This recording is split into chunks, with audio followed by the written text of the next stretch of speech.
नमस्कार, बहुत स्वागत है आपका भारत एक्सप्रेस पर। मैं हूं आपके साथ संगम राय। भारत ने लगातार 3 सफल मिसाइल परीक्षण कर इतिहास रच दिया है। डीआरडीओ ने बैलिस्टिक मिसाइल डिफेंस यानी बीएमडी के तहत 2 ऐसे इंटरसेप्टर टेस्ट किए जो अंतरिक्ष और वायुमंडल में 2000 से 5000 किलोमीटर रेंज वाली दुश्मन की मिसाइलों को नष्ट कर सकते हैं।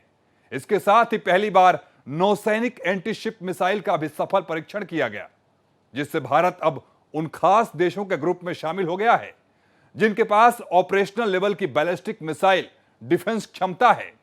भारत से पहले यह तकनीक अमेरिका, रूस, इजराइल और चीन के पास थी।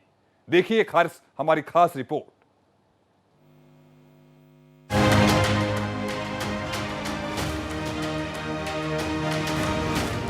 भारत अब लंबी दूरी की बैलिस्टिक मिसाइलों, यहां तक कि इंटरकॉन्टिनेंटल बैलिस्टिक मिसाइल के खतरों का भी मुकाबला कर सकता है। डीआरडीओ में लगातार 3 फ्लाइट टेस्ट किए गए, जिनमें multi layered ballistic missile defence system का प्रदर्शन किया गया।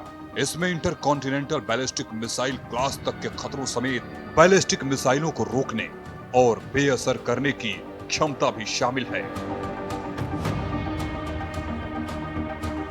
आसान भाषा में इंटरकॉन्टिनेंटल बैलिस्टिक मिसाइल को बहुत लंबी दूरी तक मार करने वाली मिसाइल कहा जाता है। ये एक ऐसी मिसाइल होती है जो एक महाद्वीप से दूसरे महाद्वीप तक पहुंच सकती है। आमतौर पर 5500 किलोमीटर से ज्यादा दूरी तक मार कर सकती है। इसके अलावा ये परमाणु हथियार ले जाने में भी सक्षम होती है।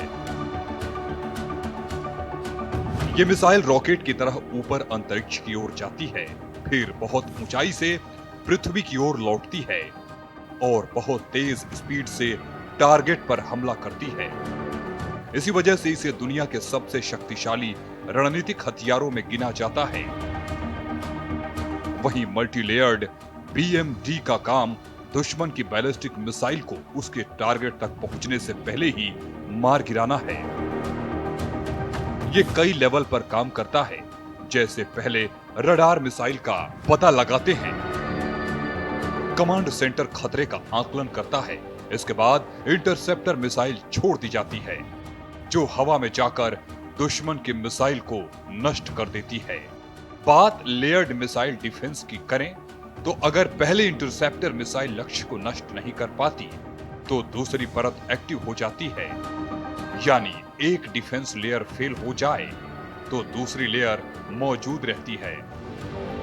इससे पहले भारत ने बैलिस्टिक मिसाइल डिफेंस सिस्टम के फेज 2 का सफलतापूर्वक फ्लाइट टेस्ट किया था। हमें देश के इस प्रतिष्ठित मिसाइल क्लस्टर में जो आने का अवसर प्राप्त हुआ है और आप सबसे जो मिलने का अवसर प्राप्त हुआ है, उससे आंतरिक रूप से मुझे प्रसन्नता हुई है, अंदर से प्रसन्नता हुई है। कुछ लोग तो औपचारिकता के नाते ये बोलते हैं कि आपके बीच आकर बेहद मुझे खुशी हुई है, लेकिन मैं हृदय से कहना चाहता हूँ, मैं भी साइंस का ही छात्र रहा हूँ। जब भी मैं वैज्ञानिकों के बीच जाता हूँ तो मुझे बेहद खुशी होती है। यह वही संस्थान है जिसने भारत की टेक्नोलॉजिकल एक्सलेंस, साइंटिफिक कैपेबिलिटी और स्ट्रेटेजिक ऑटोनॉमी की यात्रा को एक नई दिशा दी है। इस क्लस्टर ने हमारे देश के अनेक हिस्टोरिकल अचीवमेंट्स की आधारशिला रखी है और आज भी यह भारत की श्रेष्ठतम साइंटिफिक टैलेंट, इनोवेशन कैपेबिलिटी का प्रतीक बना हुआ है। और यहां विकसित किए गए मिसाइल बेस्ड वेपन सिस्टम ने जल, थल और नभ तीनों ही क्षेत्रों में हमारी सैन्य शक्ति को एक नई ऊंचाइयां भी प्रदान की है। Defence research and development organisation के टेस्ट के तहत ओडिशा के धामरा स्थित लॉन्चिंग कॉम्प्लेक्स LC-4 से एक टारगेट मिसाइल लॉन्च की गई। ये मिसाइल दुश्मन की बैलिस्टिक मिसाइल जैसी थी। जमीन और समुद्र पर तैनात वेपन सिस्टम रडार ने इसे डिटेक्ट किया और एडी इंटरसेप्टर सिस्टम को एक्टिवेट कर दिया। ओडिशा के बालासोर जिले में डीआरडीओ के तय मिसाइल टेस्ट से पहले दोनों दिन 11 गांव खाली कराए थे। चांदीपुर स्थित इंटीग्रेटेड टेस्ट रेंज के लॉन्च पैड 3 के 3.5 किलोमीटर के दायरे से 11,442 लोगों को अस्थायी तौर पर सुरक्षित स्थानों पर पहुंचाया गया था। हालांकि टेस्टिंग के बाद शाम को उन्हें घर लौटने की अनुमति दे दी गई थी। चांदीपुर इंटीग्रेटेड टेस्ट रेंज से जब भी लंबी दूरी और रणनीतिक महत्व की मिसाइलों का टेस्ट होता है, तब लॉन्च पैड के आसपास के गांवों को एहतियातन खाली करा लिया जाता है। बता दें, भारत की स्वदेशी तकनीक दुश्मन की मिसाइलों को लक्ष्य तक पहुंचाने से पहले हवा में ही नष्ट कर देती है। इस ऐतिहासिक कामयाबी के साथ ही भारत दुनिया के उन गिने चुने एलीट सुपर पावर देशों की कतार में मजबूती से खड़ा हो गया है, जिनके पास आसमान से लेकर अंतरिक्ष तक और समंदर की गहराइयों से लेकर लंबी दूरी की मिसाइलों को पलक झपकते ही खाक करने का अचूक ब्रह्मास्त्र मौजूद है। भारत ने अब एक ऐसा अभेद्य सुरक्षा चक्र तैयार कर लिया है जिसे भेद पाना नामुमकिन है। रक्षा मंत्री राजनाथ सिंह और डीआरडीओ के अध्यक्ष राजेश कुमार सिंह ने इस बड़ी सफलता के लिए वैज्ञानिकों, उद्योग जगत के सहयोगियों और सशस्त्र बलों को बधाई दी है। दरअसल भारत ने 2 ऐसे इंटरसेप्टर मिसाइलों का परीक्षण किया है जो 2000 से 5000 किलोमीटर रेंज वाली इंटरमीडिएट रेंज बैलिस्टिक मिसाइलों को हवा में मार गिराने में पूरी तरह सक्षम है। ये इंटरसेप्टर मिसाइलें एक्सो एटमॉस्फेरिस और एंडो एटमॉस्फेरिस दोनों स्तरों पर आकर दुश्मन के मिसाइलों को ट्रैक कर उन्हें पूरी तरह तबाह कर सकती है। ये परीक्षण भारत के लिए रणनीतिक रूप से बेहद महत्वपूर्ण है, क्योंकि पड़ोसी देश पाकिस्तान लगातार फतेह 1, फतेह 2 और चीन की तकनीक पर आधारित P-282 जैसी लंबी दूरी की बैलिस्टिक मिसाइलें विकसित कर रहा है। चाहे अंडर वाटर प्लेटफॉर्म्स हो या लैंड बेस्ड सिस्टम्स हो या एयर लॉन्च्ड प्लेटफॉर्म्स हो, इन सभी ने राष्ट्र की सुरक्षा, डेटरेंस कैपेबिलिटी और ऑपरेशनल प्रिपेयर्डनेस को सुदृढ़ बनाने में एक मेजर कंट्रीब्यूशन दिया है। साथियों, आपके द्वारा प्राप्त प्रत्येक टेक्नोलॉजिकल ब्रेक थ्रू, प्रत्येक सक्सेसफुल फ्लाइट टेस्ट और आर्म्ड फोर्सेज में शामिल किया गया प्रत्येक सिस्टम केवल, मैं मानता हूं, यह साइंटिफिक अचीवमेंट नहीं है, बल्कि इस नेशन के प्रति आपकी निष्ठा, आपका समर्पण, आपका डेडिकेशन, आपका हार्ड वर्क, अथक परिश्रम, इन सब का यह जीता जागता एक प्रमाण है। बता दें कि परीक्षण ऐसे समय में हुआ है जब क्षेत्रीय माहौल में तेजी से बदलाव हो रहा है। पड़ोसी देश पाकिस्तान अपनी बैलिस्टिक मिसाइलों के लिए MIRV multiple independently targetable re entry vehicle तकनीक विकसित कर रहा है। इस तकनीक के जरिए एक ही मिसाइल एक साथ कई अलग अलग लक्ष्यों पर परमाणु हथियार गिरा सकती है। ऐसे खतरों से बचने के लिए भारत के पास फेज 2 जैसा मजबूत एयर डिफेंस शील्ड होना बेहद जरूरी था। बता दें, Bharat ballistic missile defence programme पिछले 2 दशकों से लगातार विकसित कर रहा है। डीआरडीओ ने इस प्रोग्राम पर 2 फेज में काम किया है। बैलिस्टिक मिसाइल डिफेंस सिस्टम के फेज 1 पर डीआरडीओ लगभग 2020 से काम कर रहा है। फेज 1 में 2000 किलोमीटर तक की रेंज वाली मिसाइलों को रोकने के लिए डिजाइन किया गया था। इसमें 2 तरह के इंटरसेप्टर काम करते हैं। 50 किलोमीटर से अधिक ऊंचाई के लिए Prithvi air defence exoatmospheric interceptor और कम ऊंचाई के लिए advanced air defence endoatmospheric interceptor ballistic missile defence system के फेज 2 के सफल होने की घोषणा 13 जून 2026 को की गई है। ये प्रणाली 5500 किलोमीटर से अधिक की दूरी वाली अंतर महाद्वीपीय बैलिस्टिक मिसाइल क्लास की मिसाइलों को भी हवा में मार गिराने में सक्षम है। डीआरडीओ द्वारा विकसित सिस्टम जैसे आकाश और ब्रह्मोस ने ऑपरेशन सिंदूर के दौरान रियल टाइम सिचुएशन में अपनी उत्कृष्ट क्षमता का प्रदर्शन किया है। इन सिस्टम्स की सफलता ने यह सिद्ध कर दिया है कि भारत आज ग्लोबल डिफेंस टेक्नोलॉजी इकोसिस्टम में compete करने की क्षमता भी रखता है। डीआरडीओ ने प्रमाणित कर दिया है कि भारत के वैज्ञानिकों की प्रतिभा, भारत के वैज्ञानिकों का टैलेंट किसी भी डेवलप्ड नेशन से कम नहीं है। शांति की रक्षा के लिए साथियों शक्ति यह आवश्यक है। यदि हम पीस चाहते हैं तो हमारे अंदर ताकत भी होनी चाहिए, शक्ति भी होनी चाहिए। और शक्ति का सबसे बड़ा विश्वसनीय आधार होता है कि हमें किसी दूसरे के ऊपर निर्भर न रहना पड़े, दूसरे देश के ऊपर हमको हमारी डिपेंडेंसी न रहे, बल्कि हम आत्मनिर्भर बने, यानी हम सेल्फ रिलायंट बने। और यह करके आप लोगों ने दिखा दिया है, यह आपने साबित किया है। बैलिस्टिक मिसाइल डिफेंस सिस्टम के साथ ही नौसेना की ताकत बढ़ाने वाली NASM-MR का पहला सफल परीक्षण भी किया गया। NASM-MR मध्यम दूरी की एंटी शिप मिसाइल भारतीय नौसेना को समंदर में दुश्मन के युद्ध पोतों को बहुत दूर से ही निशाना बनाने की ताकत देगी। ये हिंद महासागर क्षेत्र में भारत की स्थिति को बेहद मजबूत करेगी। Bureau report, Bharat express.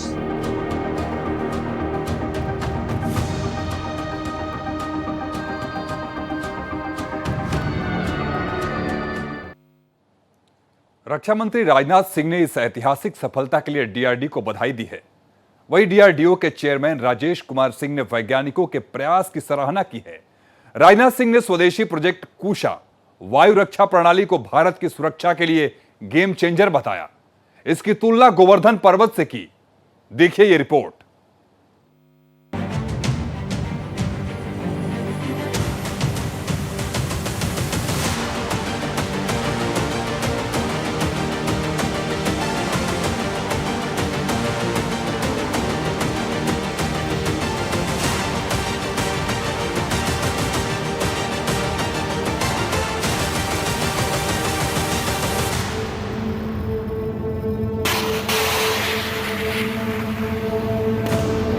रक्षा मंत्री राजनाथ सिंह ने कहा है कि प्रधानमंत्री नरेंद्र मोदी द्वारा 2025 के स्वतंत्रता दिवस पर संबोधन में घोषित मिशन सुदर्शन चक्र आधुनिक भारत की बहुस्तरीय मिसाइल रक्षा प्रणाली बनने जा रहा है।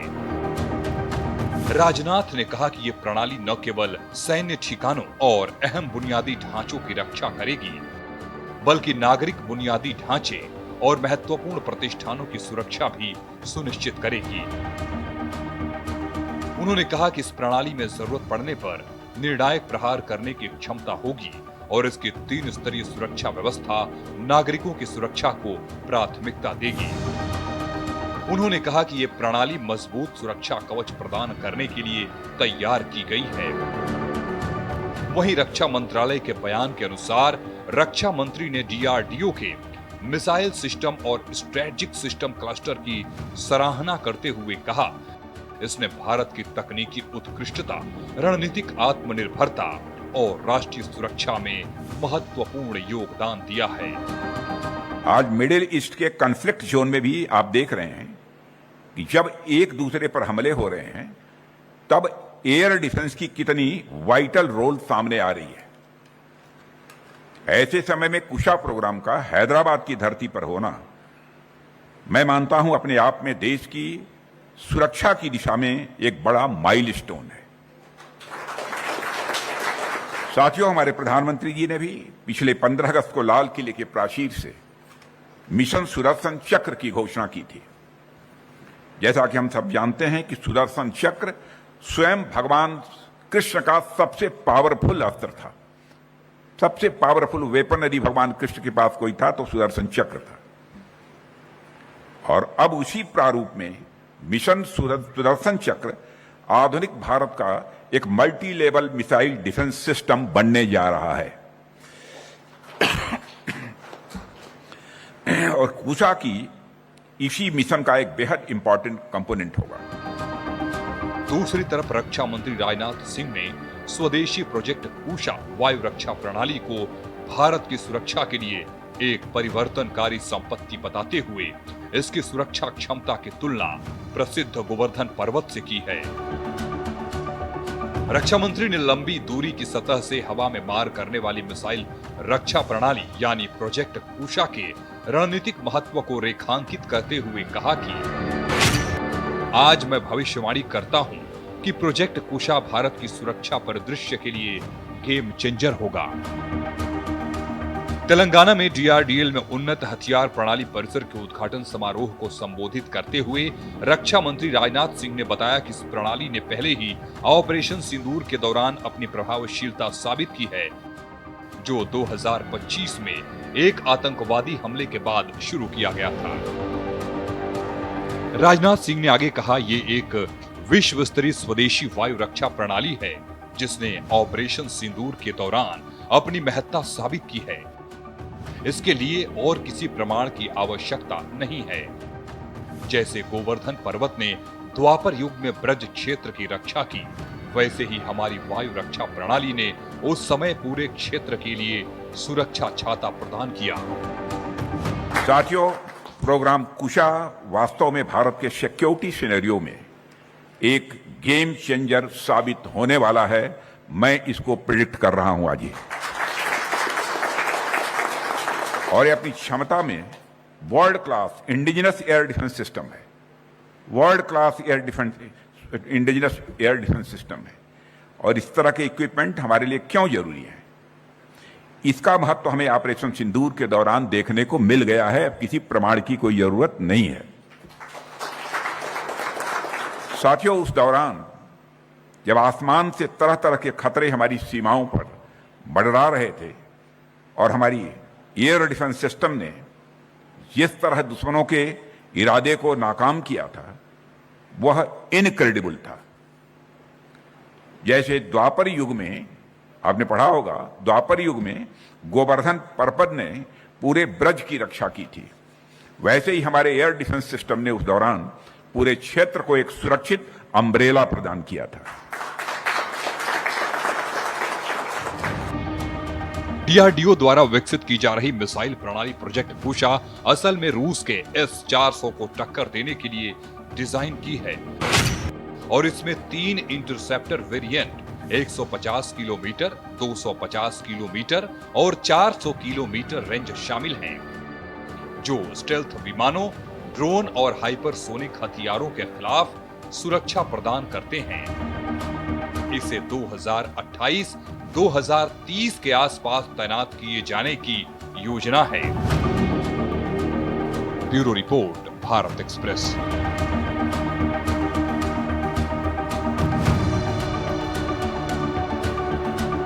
भारत ने 449 करोड़ रुपए लगाकर global navigation satellite system jammers तैयार किए हैं।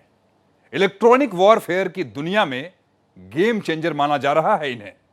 यह सीक्रेट हथियार स्पूफिंग तकनीक पर काम करता है, जो दुश्मन के ड्रोन्स और मिसाइलों को जैम करने के बजाय उनके कंप्यूटर में गलत रास्ता और झूठी लोकेशन फीड कर देगा, जिससे दुश्मन के घातक हथियार बूमरैंग होकर खुद उन्हीं के ठिकानों पर फट जाएंगे।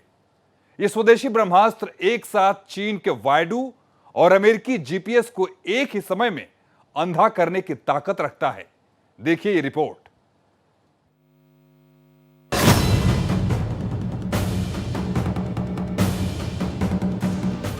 भारत ने पहले ही ब्रह्मोस मिसाइल के जरिए चीन की फील्डिंग सेट कर रखी है और अब उसकी सबसे बड़ी ताकत यानी जासूसी पर भी तगड़ा अटैक होने वाला है।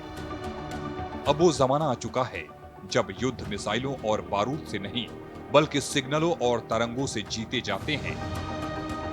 मॉडर्न डे वॉरफेयर में आगे निकलते हुए भारत में वो ब्रह्मास्त्र बनने जा रहा है जिसका एक्टिव होते ही चीन और पाकिस्तान एक साथ अंधे हो जाएंगे। इस सुपर पावर को हासिल करने के लिए भारत ने 449 करोड़ रुपए का सौदा कर लिया है और अब हमारी आर्मी की ऑफेंसिव पावर कई गुना बढ़ाने के लिए तैयार है। मैदानों से लेकर समंदर की लहरों तक एक ऐसी जंग चल रही है जिसे इलेक्ट्रॉनिक वॉरफेयर कहा जाता है। इस जंग में जो देश दुश्मन की आंखों पर पट्टी बांधने में कामयाब हो गया, जीत उसी की होती है। भारत ने इसी रणनीति के तहत एक घातक मास्टर स्ट्रोक खेला है। भारतीय नौसेना ने 449 करोड़ रुपए की लागत से 20 बेहद खतरनाक और advance global navigation satellite system jammers खरीदने का आधिकारिक सौदा पूरा कर लिया है। ये कोई साधारण तकनीक नहीं है, बल्कि ये दुश्मन के नेविगेशन सिस्टम के लिए साक्षात काल है। जिस कंपनी ने भारत को नाविक की सुरक्षा दी, वही अब दुश्मन के विनाश का चक्रव्यूह बनकर तैयार है। इस पूरे प्रोजेक्ट की सबसे खास बात यह है कि इसे किसी विदेशी वेंडर से नहीं खरीदा जा रहा। इसे बनाने की जिम्मेदारी बेंगलुरु की जानी मानी defence firm accord software and systems को सौंपी गई है। ये वो कंपनी है जिसने डीआरडीओ के साथ मिलकर भारत का अपना सैटेलाइट नेविगेशन सिस्टम नाविक की कोर टाइमिंग चिप बनाई थी, जो वैज्ञानिक और इंजीनियर्स कल तक भारत के अपने सिग्नलों को सुरक्षित रखने का कवच बना रहे थे। आज वही दिमाग दुश्मन के सिग्नलों को नेस्तनाबूद करने का अचूक हथियार तैयार कर रहे हैं। साथियों, यह सिस्टम सिर्फ हमारी मिलिट्री इंस्टॉलेशन और क्रिटिकल इंफ्रास्ट्रक्चर की ही रक्षा नहीं करेगा, बल्कि यह सिविल इंफ्रास्ट्रक्चर और इंपॉर्टेंट एस्टेब्लिशमेंट की भी सुरक्षा इंश्योर करेगा। जैसे सुदर्शन चक्र का उपयोग बचाव के साथ साथ अन्याय का नाश करने के लिए भी हुआ था, वैसे ही जरूरत पड़ने पर यह सिस्टम भी एक बहुत ही डिसाइसिव डिफेंसिव पंच देने की क्षमता रखेगा, ऐसा मेरा विश्वास। यह सिस्टम सिर्फ सिग्नल ब्लॉक नहीं करेगा, बल्कि दुश्मन के ड्रोन्स और मिसाइलों को कंफ्यूज कर देगा। आमतौर पर जब हम जैमर शब्द सुनते हैं तो हमें लगता है ये किसी सिग्नल को पूरी तरह जैम या ठप कर देगा, लेकिन ये नया वेपन इससे कहीं ज्यादा शातिर है। टिपिकल जैमर सिस्टम सिर्फ सिग्नलों को ब्लॉक करते हैं, जिससे दुश्मन को तुरंत पता चल जाता है कि उसके सिस्टम के साथ छेड़छाड़ हुई है। हालांकि भारत का यह नया सिस्टम स्पूफिंग तकनीक पर काम करता है। जब दुश्मन की कोई क्रूज मिसाइल या आत्मघाती ड्रोन भारतीय युद्धपोतों की तरफ बढ़ेगा, तो ये जैमर उसे अंधा करने के बजाय उसके कंप्यूटर में गलत कोऑर्डिनेट्स और झूठी लोकेशन फीड कर देगा। दुश्मन के कमांड सेंटर को लगेगा कि उनकी मिसाइल बिल्कुल सही निशाने पर जा रही है, लेकिन हकीकत में वो रास्ता भटककर समंदर के किसी खाली कोने में या खुद दुश्मन के ही किसी ठिकाने पर जाकर फट जाएगी। Bureau report, Bharat express. हमारी खास पेशकश सुदर्शन चक्र में बस इतना ही। देश और दुनिया के तमाम खबरों के लिए बने रहिए भारत एक्सप्रेस के साथ।